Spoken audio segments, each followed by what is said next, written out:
Osvaldai, kai tave sutikau prie Soporo prieš daugiau nei 5 metus, nežinojau, kad tu tapsi mano vyru. Tiesiog keliavau į pirmą pasimatymą ir buvo smalsu pamatyti, kaip atrodo 2 metrų ir 8 centimetrų aukščio žmogus. Tu apkerėjai mane savo šypseną, žavesiu ir ryžtingumu bei užsispyrimu. Esi žmogus, iš kurio aš galiu mokytis kiekvieną dieną.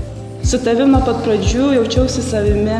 Tu niekada nebandėjai keisti mano impulsyvaus ir retkarčiais ugningo charakterio. Tu visada išklausai mano minčių, kurios dažnai juda kaip amerikietiški kalniukai. Visą tai matant supratau, kad noriu su tavimi patirti viską, kas yra ir kas dar bus. Su tavimi, meilė, aš jaučiuosi labai saugi. Tu esi mano ramybės uostas, prie kurio galiu bet kada prisiglausti. Pasižadu būti ištikima, gerbti tave, tikėti tavimi, o svarbiausia mylėti tave. Ačiū, kad esi, ačiū, kad pasirinkai kurti bendrą gyvenimą kartu. Pažadu tave mylėti amžinai šiame ir kituose gyvenimuose. Tebūnie taip, tebūnie taip, tebūnie taip. Ir dabar garsiais plojimais galime pasveikinti Guodą ir Osvaldą Kučinskus.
Ten, kur jūs einat šiandien, tai yra radikalus nuolankumas.